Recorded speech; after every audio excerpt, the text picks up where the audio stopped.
Sherene Seikaly is an associate professor of history at the University of California, Santa Barbara. She's the editor of a number of academic journals, including the Journal of Palestine Studies. She's also a policy member of Al-Shabaka and the Palestinian Policy Network. Seikaly and I talk about the question of Palestine and the ongoing catastrophe. When we spoke, the central focus was famine in Gaza, which for a moment felt like a moral line in the sand for even Western liberals that hadn't taken a stand. Now, Western powers are trying to shift our gaze to peace, the need for peace, and to begin the reconstruction of Gaza. But by whom, we don't know. The attempt now to normalize the murder of more than 30,000 children in Gaza, the self-congratulatory desire to move past it, ignores the fact that Gaza is still being starved and bombed. Israel is violating Trump's fake peace plan because it never planned to pull back. The occupation was always violence without end. It was built on what Abdaljawad Omar calls the Zionist fantasy of total domination. October 7th drove this hyper-militarized nation to unleash genocidal fury on the people of Palestine. And since that date, Israel has been flexing its state-of-the-art capacity for industrial slaughter. In a recent speech, Netanyahu said his country needs to become a modern super Sparta, meaning more militaristic and aggressive in its ambitions, and also more isolated and garrisoned off from the rest of the world. Israel is an ultra-nationalist ethno-state with a nuclear arsenal that is threatening to respond to the collapse of what was left of its fragile public image by stockpiling more weapons and embracing their isolation. Some might say it's normal, or at least predictable, for a country that's always at war to invest so heavily in defense and to worry about fortifying its borders. But that's not what Netanyahu meant by making Israel a super Sparta. Israel is building what my guest Seikaly calls a paradigm of imperial power over and against much of the Arab world. And it's doing so to maintain a system of oppression and dispossession. Everything is out in the open now. The Israeli parliament just voted to annex all of the West Bank.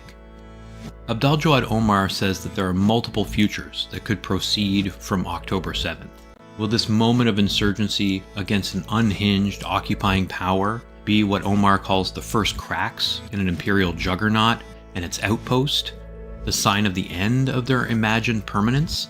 Will it mean the end of Palestinians, he asks, their bodies scattered, dispersed, maimed beyond recognition? Or can it be something else? The endurance of the unbearable, the persistence of what was meant to be erased, the resurrection of a people who refuse to vanish. Yeah, no, and thank you for joining me to talk about, this moment that we still are in, where we are, stuck daily witnessing these horrors in Gaza and the West Bank and increasingly elsewhere in the region. I think where I wanted to start was, it feels to me like one thing has become abundantly clear, which is that Israel is not only uninterested in a ceasefire, an end to this siege, an end to this genocide. They're going to do anything in their power to just destroy the peace process as a whole. Despite all of the evidence, though, I'm not sure that's well understood generally. And but Jeremy Scahill pointed out that if you actually look at just the recent history of Israel's attempts to scuttle the peace process, 3 weeks ago, Hamas apparently agreed to an unprecedented set of concessions to stop the genocide. And yet Scahill says everyone ignored it. Trump then issues an ultimatum in the form of a short document. They meet to discuss it. I believe he said, yeah.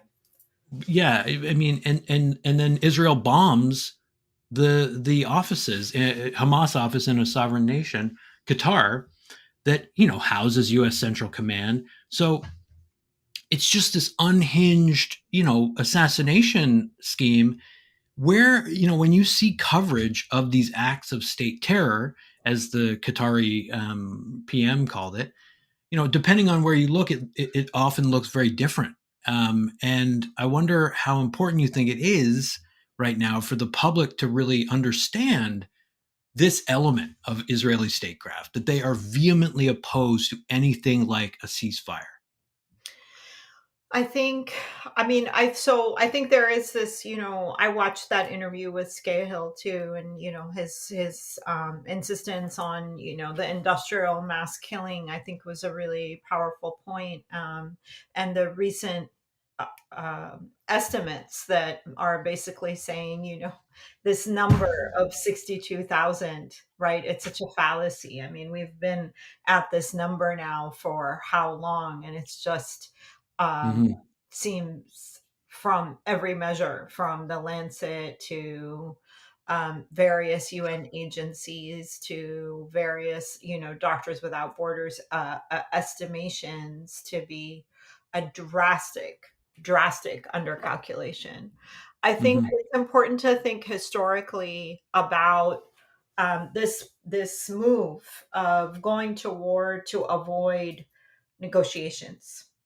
Mm-hmm. And, there are historically multiple examples of this. One example that might surprise people is the War of 1967 itself, which uh, the day that Israel began that war, that was a war that initiated, the preemptive doctrine, that would then be a model for so many different places. And what had happened in that case was, the Gamal Abdel Nasser's vice president had been slated to actually travel to DC and had been given the approval by Gamal Abdel Nasser, then president of the state of Egypt, to enter negotiations on the questions of refugees and borders.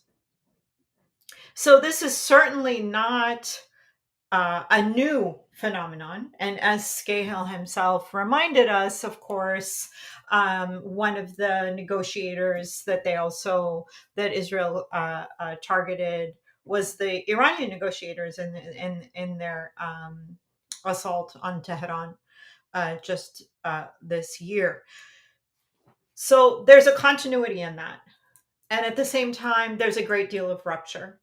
And the rupture is that historically, we know of this doctrine of Ben Gurionism. David Ben Gurion, the first prime minister of the state of Israel, one of the founding fathers, so to speak, had crafted a military doctrine which said, the doctrine itself was based on an idea that we don't on disproportionality, that anytime we are attacked, we attack back with the kind of disproportionate use of force to deter any further attacks. So it's a real kind of act of basically both performing military and political power and assuring the future in that way. There are some differences in this moment. And I think the differences are something that the Israeli state has been has had an important role in crafting, as well as benefiting from, which is the utter demise of an international rule-based order and the utter demise of any kind of red lines. There are no more red lines. And the principal actor responsible for the erosion of red lines, or any kind of red lines, or any kind of cost for an Israeli state, which is and an Israeli government, which is now so, let's say, satiated with its capacity to perform its own power, is the United States. Time and again, historically, but now more than ever, the United States has not put any limit on any kind of conduct of the state of Israel. And we cannot just put this on the doorstep of the Trump administration. It's been a bipartisan imperative. And that Hmm. bipartisan imperative has historically located Israel at the very center of United States national and international security and its Middle East policy. As we Hmm. know, the assuring the sovereignty, the independence, and the security of the state of Israel has been a pillar of U.S. policy since the establishment of that state. I believe what is different now is an avid disrespect for, or an avid disregard for, any kind of boundaries or red lines um, on this kind of state aggression. Yeah. And the way that, I mean, in the in the UN Security Council, and this vote condemning the attack on Qatar, which didn't really mention the state of Israel, um, is a kind of feeble attempt to continue to pretend that there is any kind of international rule based order. And I think we have to, for those of us that are in the United States in particular, have to really reflect and think about what this kind of conduct will mean for our own futures. I think the kind of rhetoric that we've seen from US President Donald Trump in the last several weeks, in which, ostensibly this was somebody who had kind of really come in on a campaign of I'm not a wartime president, and these attempts to um, get a Nobel Peace Prize, right? And now this shift to, we're going to rename the Department of Defense the Department of War. The kinds of the use of war on terror rhetoric for um, attacking and threatening to attack Venezuela, and I think we're on a very dangerous precipice. And these kind of there's a group there's I what I would say there in the last 2 months, and especially with the images of the starving children and the knowledge that we have that well over 400 people have now died of starvation and famine. Again, what I believe is an undercalculation. And now we see many different kinds of actors, sort of liberals or committed Zionists like David Grossman, or many others from civil society, as well as European state actors, kind of quickly trying to get in line to make condemnations. And the image I have of this is that for some of these people, it's become now too costly to not condemn, but the blood cannot be washed from their hands, because the damage has been so profound and so severe that I think we are, and I always say this, and you and I have talked about it, um, Palestine as a paradigm is my whole approach to this, and I think that the kind of devastation and destruction built on the erosion of any kind of international conditions or boundaries is something that is dangerous for all of us. I think you've kind of hit the nail on the head in terms of the dismantling of this international, you know, uh, uh, kind of any sort of guardrails, right? In terms of the enforceability of international law, it's laughable. And you're right that this, this language of seeing it as a paradigm is maybe more apt in a way, right? Like when I hear even folks on the global submud flotilla talking about international law, I just sort of I shake my head in some ways because it isn't really a point of reference per se. And yeah, so let's talk about this idea that you have, and you talked about, you gave a lecture recently at I think University of British Columbia at the Long Arc of Fascism conference, where you did talk about this idea that rather than seeing Palestine as a laboratory, we should really understand it as a paradigm. And Palestine laboratory is the term that Anthony Lowenstein gives to all of these ways that Israel has, in some sense, used Gaza to field test its weapons and drive the success of these, weapons manufacturers, this big military industrial complex that it has. Um, so he's sort of obsessed with the technological sophistication of the occupation, but you know it's become pretty clear that with no guardrails, Israel is going to enact this plan to ethnically cleanse and destroy all of Gaza, annexing almost certainly the West Bank in turn. Why did you want to try and maybe consciously shift our attention to this idea that like Palestine is actually paradigmatic of really settler colonial violence generally, rather than this kind of laboratory experiment, as it were? I think the first point I would make is that the Gaza is a laboratory, or Palestine is a laboratory framing, is one that positions Palestinians as objects. Objects, Almost inherently, yeah. yeah, objects who are on the other side of violence, who are being brutalized, and that is true.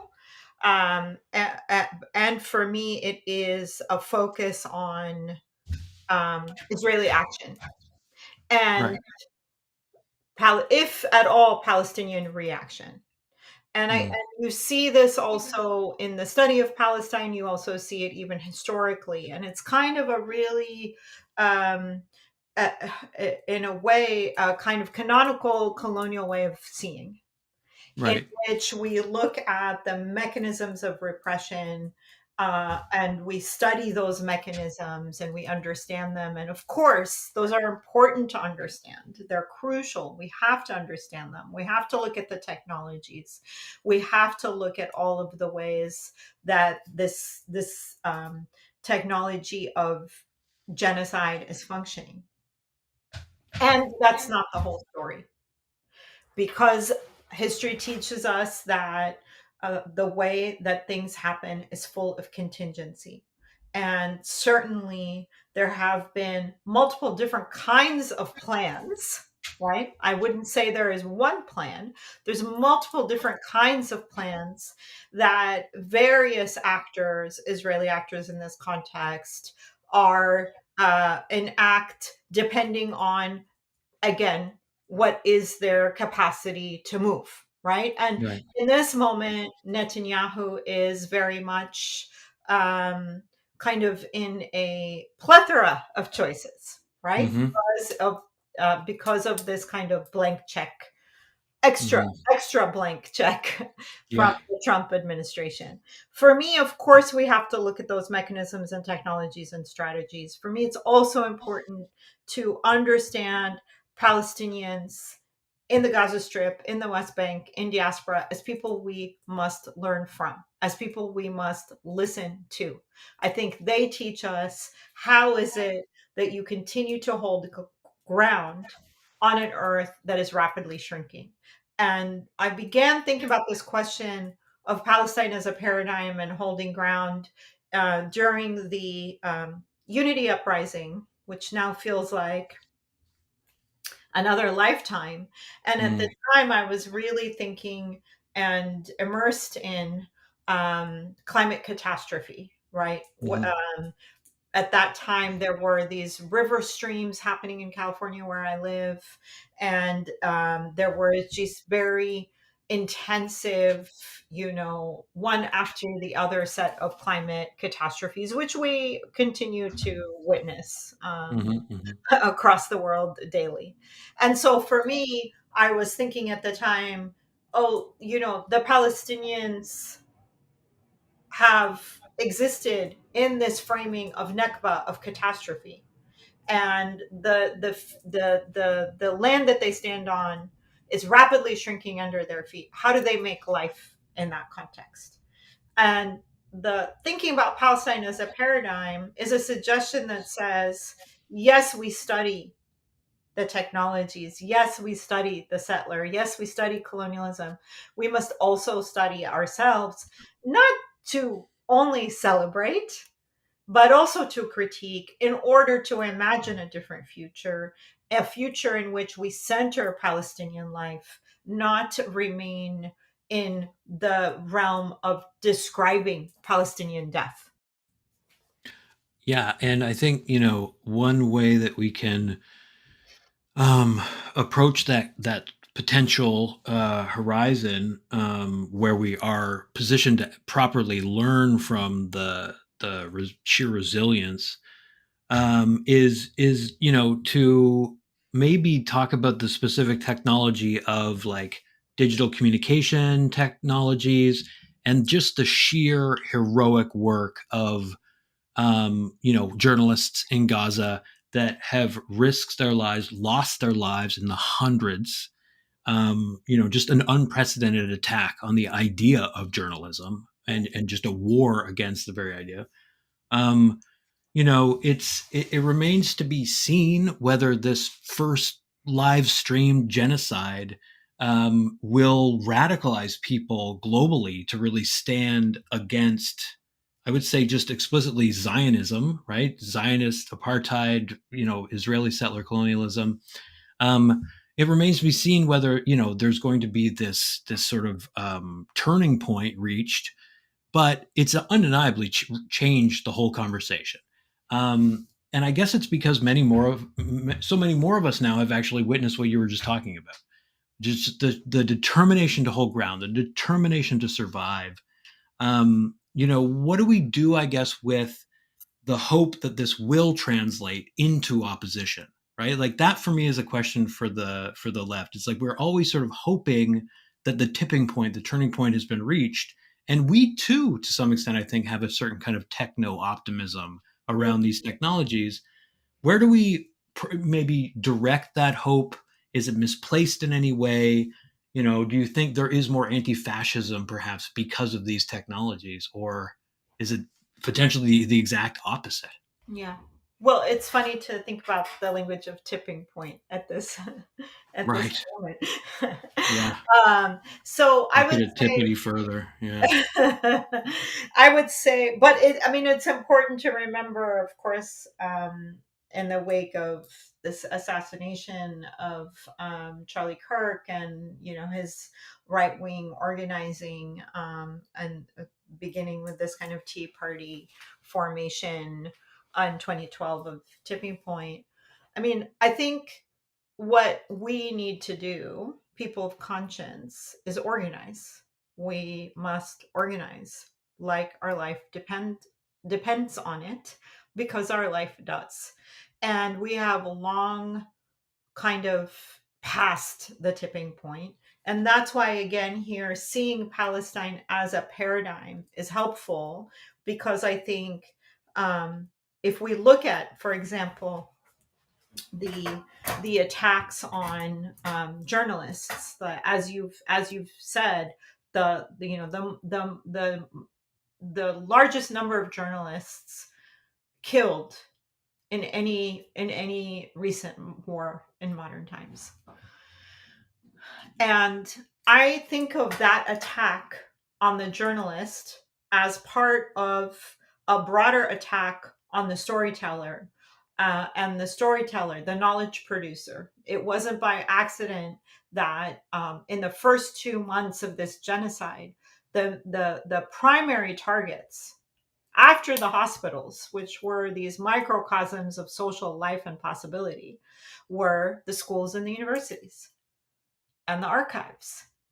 And this is, many of us have been organizing around this idea of scholasticide, the intentional destruction of the educational sector, coined by Karman Bulsi in 2009, back then to describe Israel's actions in the Gaza Strip and the educational center, educational system. I think many people thought, well, those attacks on the very possibility of producing knowledge are really far away. They're not connected to us. And for those of us who've been organizing for a long time, we've long said our struggles are inextricable. And there is no time like the present to grasp and understand and confront the inextricability of our struggles. So we in the university world and in higher education, let's say in the United States, we have long witnessed the attenuation of higher education through, again, bipartisan politics of austerity, that we are now in this kind of a cumulative, heightened attack on critical thought, on the very possibility of higher education. We've been witnessing its attenuation for a long time, right? This like real erosion of the state, in a way, the state attacking itself, the state kind of eating itself, right? and and we're in this moment now where things like academic freedom and free speech are not rights we have full access to in the United States.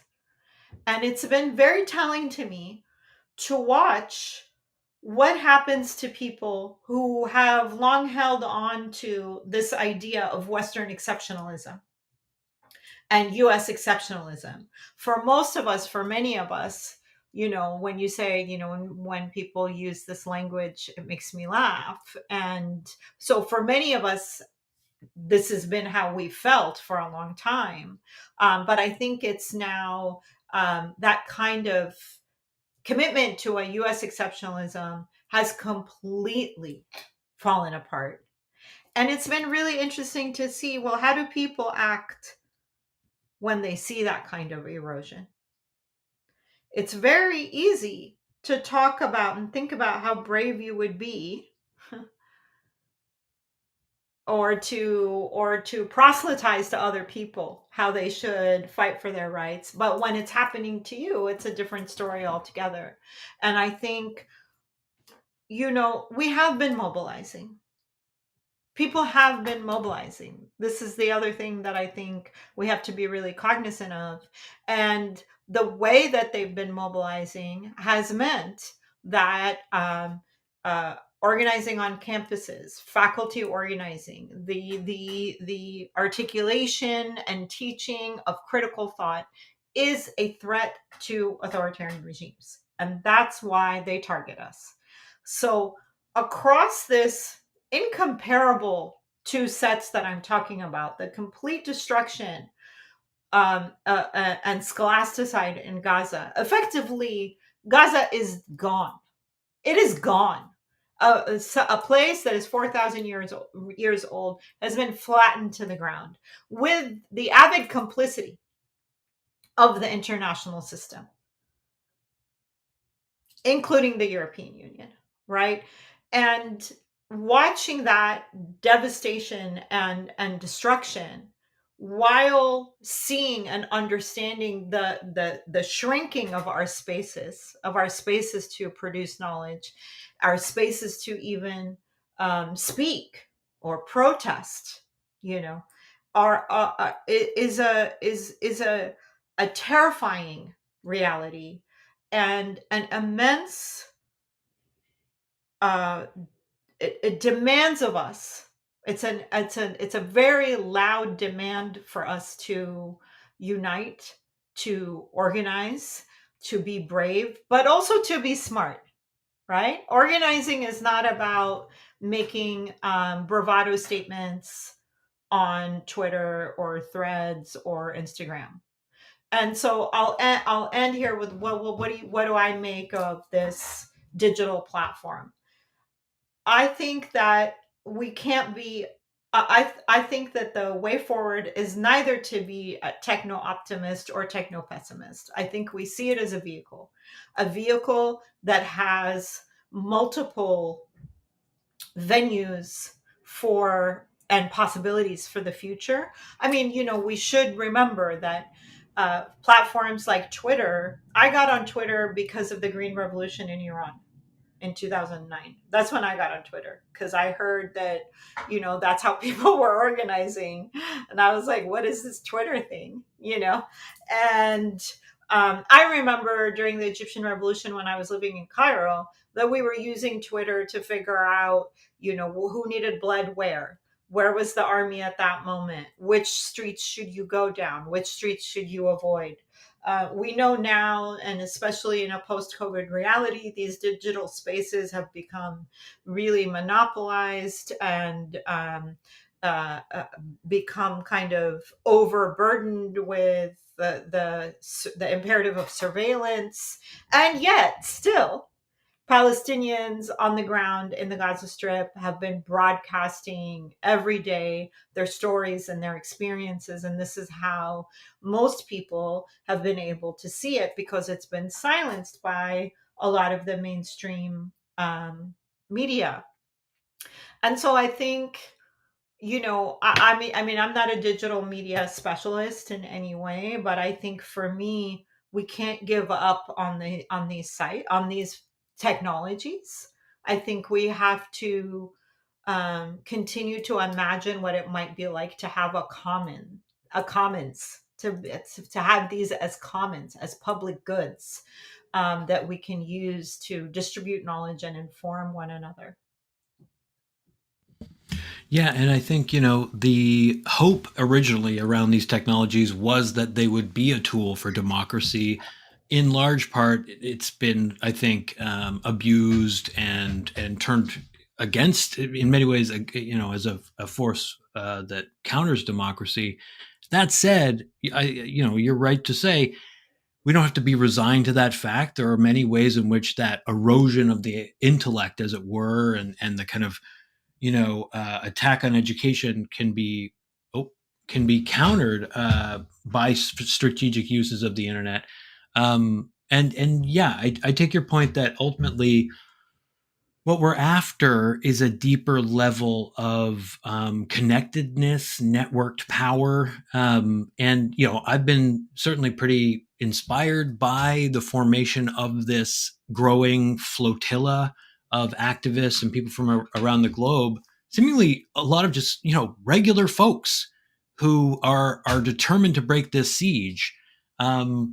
We now have just seen the larger flotilla, the global Samud flotilla, attacked right by drones in Tunisia in its second, possibly third effort to break the siege. Um, it's one of these, another staggering news story. Like this is drones being deployed to attack a civilian humanitarian mission. That's there's a level of bravery there that's undeniable. I also though see Francesca Albanese's point that it's pretty insane that we're just allowing this group to do the work that you could imagine she says we should imagine member states doing, right? With their navies, with their military power. What are your thoughts on the flotilla specifically? And do you agree that like these physical interventions, like people putting their bodies on the line basically is one of these sort of strategies that might or do you see it working in specific ways, right, as a way of stopping the genocide? I don't know how we can stop it. We've been trying in every single way, and nothing has stopped, nothing has worked. And I think it's true, what Francesca Albanese, and all her incredible and brave work is saying, that it shouldn't be civil society that does this, that puts a limit on these kinds of actions and the transcending of sovereignty. Hmm. It should be member states. But here is where I think we have to hold many people to account and many states to account. In the last couple of days, we see, all these states in the Arabian Peninsula coming together and coming to Doha to express their solidarity, to talk about, to perform a level of shock at the complete transcending or violating basic territorial sovereignty. And this was the language in the General Assembly as well. Hmm. um, and I kind of feel like, well, what were you all expecting? Right. What exactly were you expecting when you sat aside to watch as people in an overcrowded, starved, besieged strip that had been under a blockade for 17 years were bombed to bits? What were you expecting when, in a matter of just the last 72 hours, six Israel is able to hit six different states, six different Arab states? What were you expecting when this kind of um, explicit impunity is granted to the state of Israel, certainly assured by the United States, but also given, credence by all of these regimes, including the Arab regimes, not just the European Union, every single one of the Arab regimes, with the exception of the kind of rhetorical flourishes of Algeria. Everyone is, it looks like, most of the states, with the exception, of course, of also of Yemen, are ready for total normalization with the state of Israel. And there's a cost to this kind of approach. There's a cost. There's a cost not just for um, the Palestinians, but for everyone. And I think, when we saw Herzog was at Chatham House, I don't know if you saw that interview that he did, um, the president of Israel, and the wonderful scholar who introduced him was kind of giving the litany of what had happened in the last 2 years and talking about, really with clarity and bravery, about, the Palestinians killed, the amount of destruction, the children, the fact that this is the largest amputee cohort in modern history, that, every day on the news they say an entire family of multi generations has been wiped out. And she brought up Qatar and everything, and he was just kind of sitting there uncomfortable. And then he said, what Israel is doing is fighting for Western European values, or Judeo-Christian values, or what have you. And in a way, for me, in the last 2 years, it's been this time of really one series of revelations after another. And there are revelations about interpersonal, kind of personal relationships: who stands up, who doesn't, who has the courage to learn more, to say more, to disrupt business as usual. Hmm. And what are these values? And I think one of them, I was thinking a lot about this question of what are states' responsibilities, and member states, and so on. And this is another thing I've been thinking about for a while, which is, you know, the problem in Palestine and Israel can also be the gift. And the problem is the nation state, and or its lack. Mm. The invitation could be, how do we understand a politics that's not state centered? Um, Yeah. So, I mean, of course, Albanese is right, and I mean, when you say to me, "Do you think it's going to work?" and "What do you think is going to work?" I don't know. I don't Yeah, think anything is going to work. I think we get up and we organize because that is what we must do. I right. don't see, and I just pray all the time that it ends, that it stops. I know, yeah. And I mean, the notion of anything like some triumphant end to this conflict, I mean, that's not what we're talking about. And it is unfair in a way to put the question in those terms. Something is fundamentally broken. And that's, the situation we're in. And yet, my fixation is just like, how do we dig at the roots of this rot? And I think you're right to point to the problem of the nation state. When I spoke with Deborah Britzman, this scholar theorist of education, she's a psychoanalyst, and she said, Freud admitted we're not gentle creatures. Mhm. And so the question becomes, what is the best, method to organize us to, reduce, I suppose. I didn't like the framing, to be honest, Mm. because it has this kind of, genetic kind of, social, genomic sort of, bent to it that ignores the fact that the, military industrial complex in 2025, wielded by a state like Israel that arrogantly declares its sovereignty, um, is a kind of quantitative and qualitatively different threat. I mean, like, you're right that people wake up daily and sort of just pray that this nightmare will end, and that we won't somehow go down this sort of path of escalation. But all we're seeing is escalation, Yeah. and still this sort of absence of political will. I wanted to ask, though, about your research, because while I am clearly, desperately grasping for these social tipping points that can really increase solidarity with Palestine, I'm conscious of the fact that it's just an open question what it will take. One of the things, though, you mentioned earlier is the fact that mass starvation is this specter that has really begun to haunt the public in a way that, for whatever reason, endless bombing was not. And it's something that you've written about in relationship to the history of oppression, really colonial oppression in Palestine.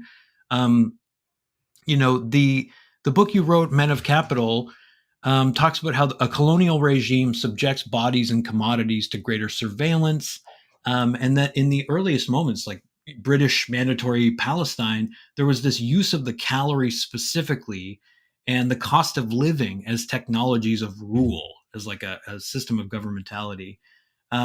You say it was this messy, expedient sort of system, and so I wondered, like, I kept thinking about, like, is there any sort of continuum with the present moment of literally keeping fleets of trucks full of aid 100 yards from starving Gazans? Is there any sort of continuation of that strategy of austerity in the present? Yeah, in some ways, or is it completely a different sort of situation that we're looking at? I'll say first that I think one of the difficult things about this moment where we see the end of the post World War II order as a set of principles or values. And of course, many of us understood those principles and values as based in inequality and racialization. So, my study about nutrition in the British colonial era, I was, because I was studying Palestinian capitalism before 1948, and I was looking at the way that these businessmen that I studied were engaging with rationing, wartime rationing,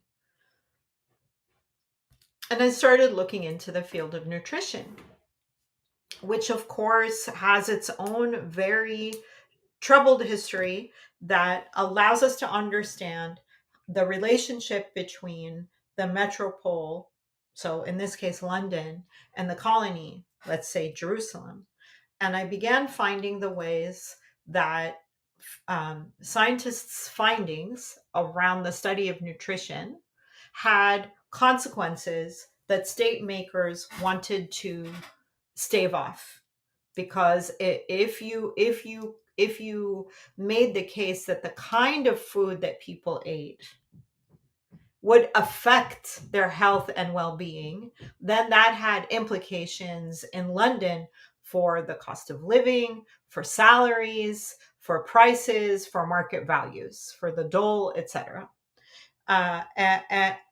And this imperative of nutrition only shifts because of wartime exigencies. And then you see, the League of Nations, the earlier kind of rendition of the United Nations, or the earlier version of it, let's say, the interwar era, trying to set aside caloric standards. And when you look at the history of those caloric standards, you find that they're racialized, that people at the League of Nations who were very invested in universal human rights and in the prospect of a free future, who really understood the colonized and the former colonized as infantile subjects in need of guardianship.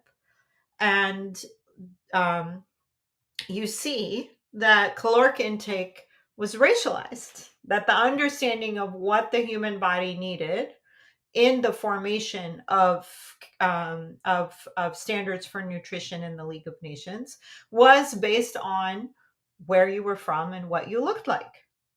So you find these things in the League of Nations that say, people in Asia are vegetarian in mind. They don't need as much food because they don't work as hard or something, things of this nature. Of course, the brutal history of this as well is that the experimentation and the technologies of hunger and starvation have long been used in genocidal campaigns. So there is a continuity in the kind of racialization, the racialization of basic needs, the understanding of the human body, um, the weaponization of hunger. And I think here I agree with you. I don't think we ought to buy into genetic arguments around inevitability. You know, I think the best thing about being a historian is the lesson time and time again to embrace contingency. Hmm. Contingency is how things work, not inevitability.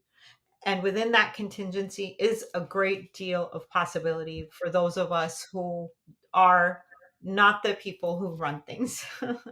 Yeah, that's and, yeah. and the thing that I'll say though about the rupture of this moment is, I mean, the rupture of seeing, these caravans of food while people are starving, while Hmm. generations are perishing in front of our eyes.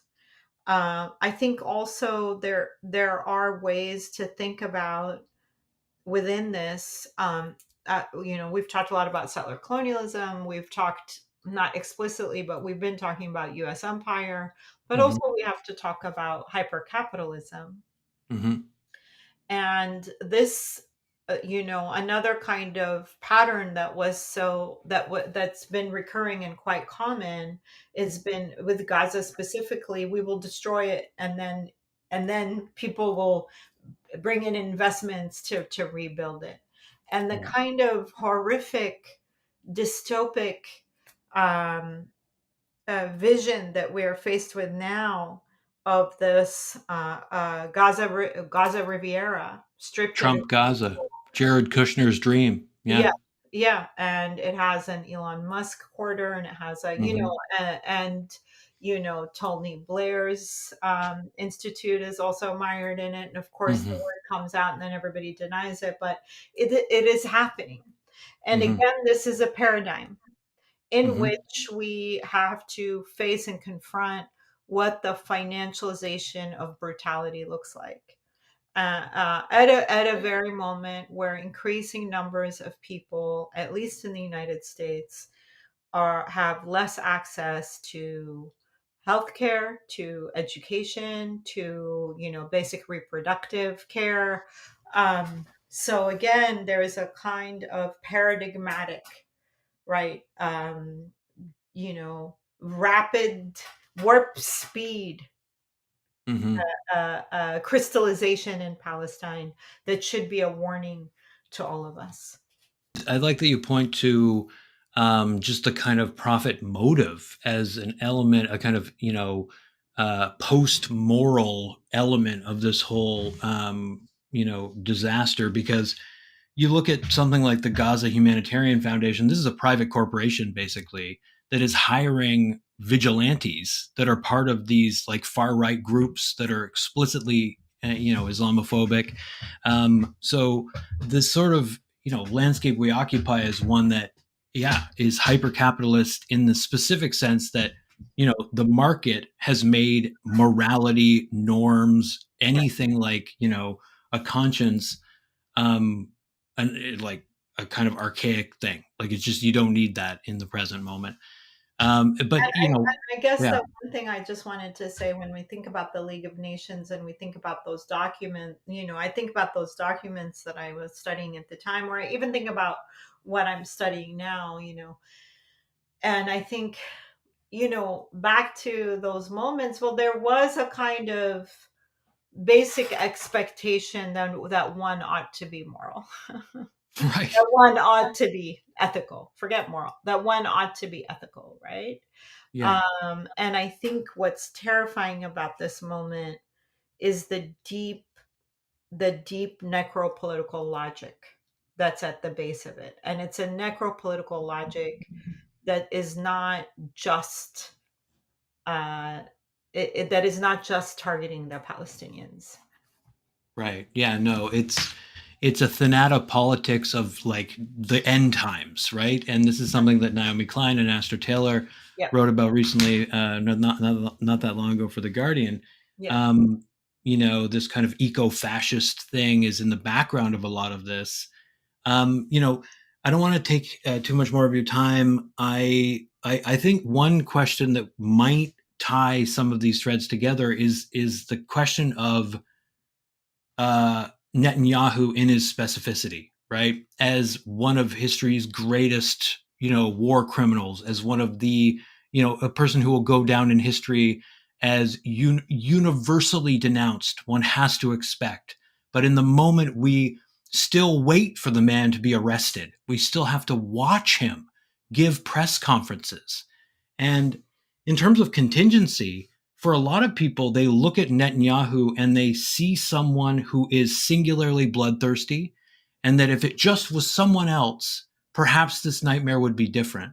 But I think you and I have the sense that it's much deeper than Netanyahu, and that his replacement could be worse potentially. When you look at the kinds of people in his cabinet, for example, I guess I wanted to ask about Netanyahu because of this sense of contingency, because of the ways in which the violence gets displaced onto this one individual. How is he actually representative of, for you, like this bigger problem of Israel's sovereignty and its descent into kind of far right fascism? Well, in a way, we can see a parallel between a lot of the leaders that are on the scene today, Mm, I mean, Bolsonaro was just yeah. the trial charged him with found him guilty and charged him with 20 years for attempting to overthrow the government. And Hmm. I think all of these leaders, they are the symptom, not the disease.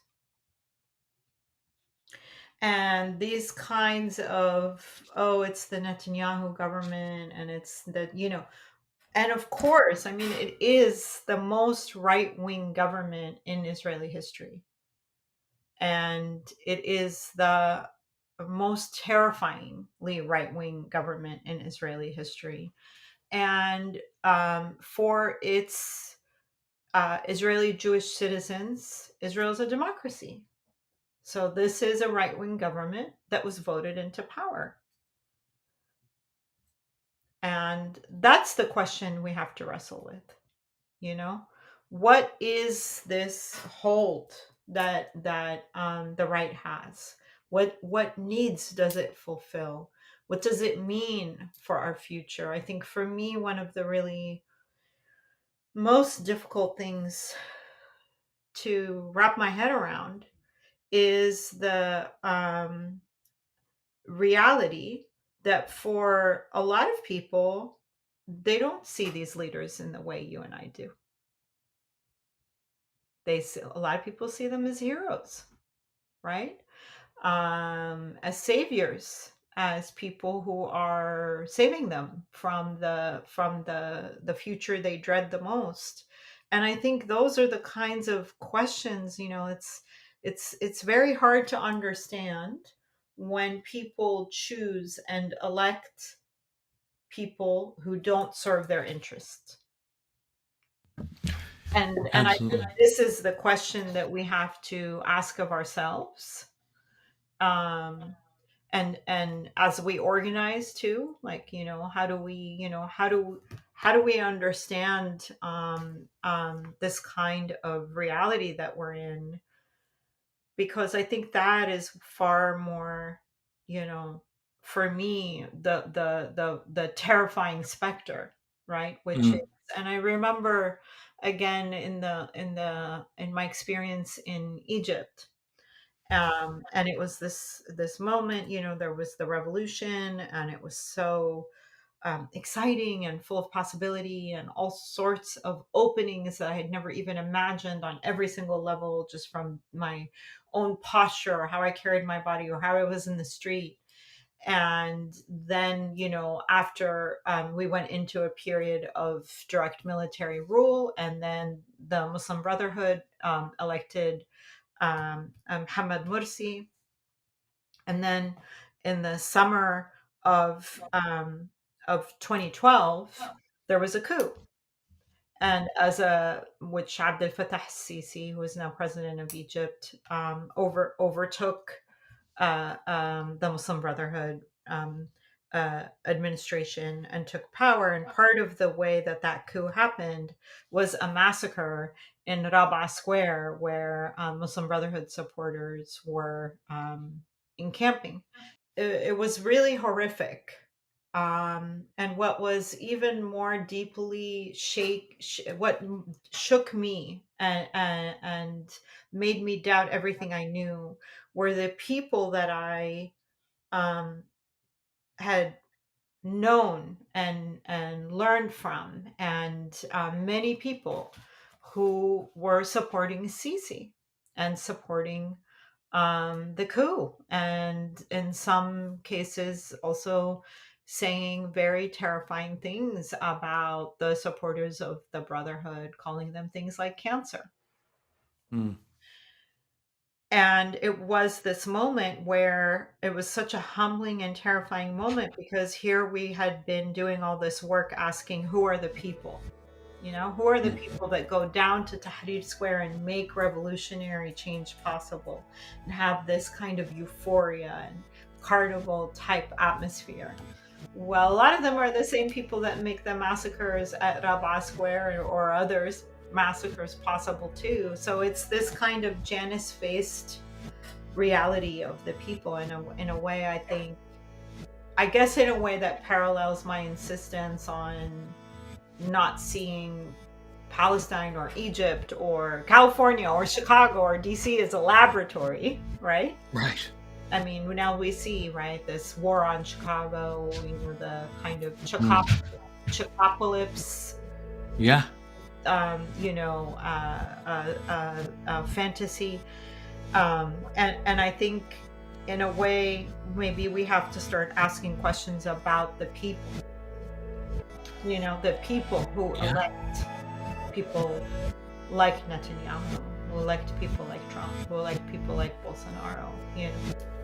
Right. Yeah. I mean, 100% is a difficult question, but we are at a point where we obviously need to be asking ourselves very, very difficult questions about how to mobilize in support of peace, in support of an end to borders everywhere. The question of who is the we, where is the commons, who do we mean by the people, and how to mobilize them is perhaps a good place for us to conclude. I really appreciate you making the time, as always. Always. I learned so much from you, Omar.